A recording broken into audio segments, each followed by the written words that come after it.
In Washington, D.C., civil rights groups have organised the march and a sit-in at the White House. They're calling on Joe Biden's administration to do more to protect abortion access in the wake of the Supreme Court's decision 2 weeks ago to overturn the Roe v. Wade ruling.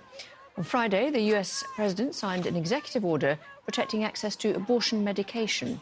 Rosalind Jordan was at the protests in Washington, D.C.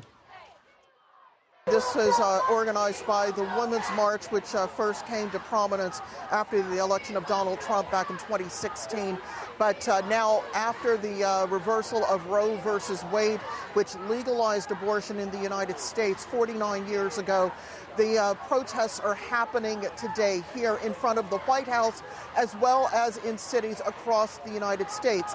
At the moment, we've got several hundred protesters here in Lafayette Park in front of the White House, and about 100 or so have crossed Pennsylvania Avenue to basically bring their message to the Biden administration that it's going to take a lot more than people's voting in the midterm elections in November to reverse this decision by the U.S. Supreme Court.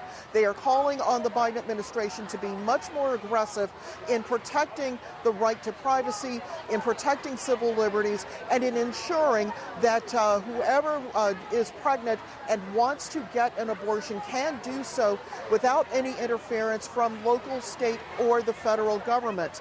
The organizers had said that they would be engaging in an act of civil disobedience. Most of the protesters are staying here in Lafayette Park across Pennsylvania Avenue, basically to bring their voices to what they say is a huge injustice, not just to U.S. women, but hurts the U.S.'s credibility worldwide. This demonstration is happening here in Washington despite rather stormy weather and heavy flood conditions.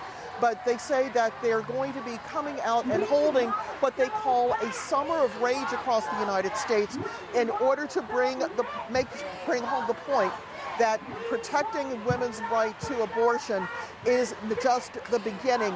Protecting the right to contraception, protecting same-sex marriages, protecting civil liberties of all sorts, including the lack of segregation in the United States.